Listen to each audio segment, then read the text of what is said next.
Bonjour tout le monde! Being as it's Halloween at the end of this month, I thought that today I would read you a Halloween story. Does that sound fun? Cool! So as always, you can download the transcript and the translation by clicking on the link in the description, and I've also included a few keywords in there as well for you to also use the story to increase your vocabulary. The story is written using the present tense and the present participle so that it is accessible to beginners as well.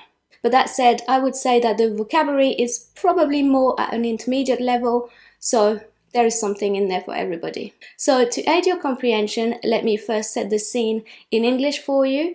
So the story is set on Halloween night when the kids are trick-or-treating, and the main character, Camille, is driving around and she picks up one of her friends dressed up in a Halloween costume. Or so she thought anyway.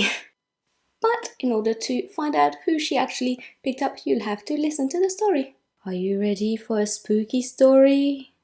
Le fantôme d'Halloween. C'est Halloween. Camille adore Halloween. Elle est dans sa voiture. Elle cherche la maison la plus décorée du village.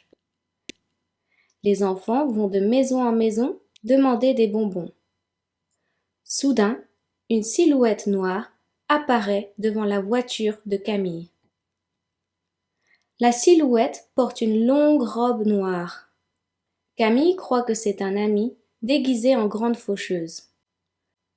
La silhouette monte dans la voiture sans parler.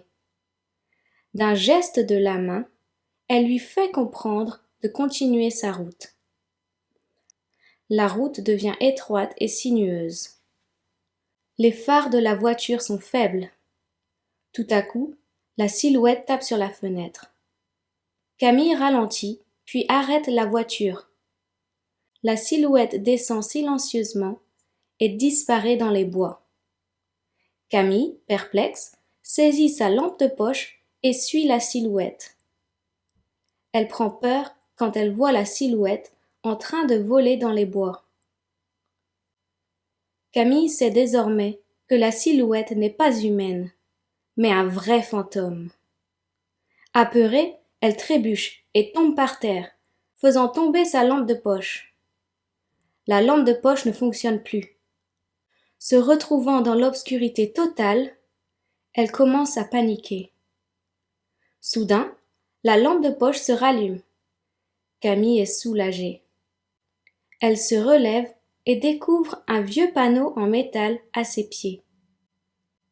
Le nom d'un vieux monastère est écrit sur le panneau.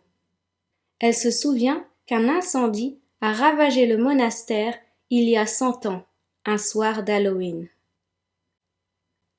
Depuis lors, d'après la légende, le fantôme du moine responsable erre dans les rues le soir d'Halloween, à la recherche de sa prochaine victime.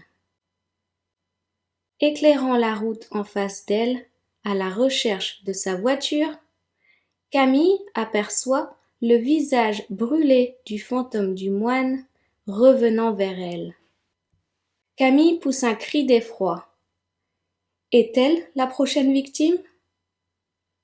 So I hope you enjoyed the story. If you'd like to check out how much of it you understood, don't forget to click on the link in the description to download the transcript and the translation, as well as a list of some of the most important words which you can learn to increase your vocabulary. Also, it'd be great if you could tell me in the comments below whether you like this type of video, so that I know whether you'd like me to make any more video like this in the future or not.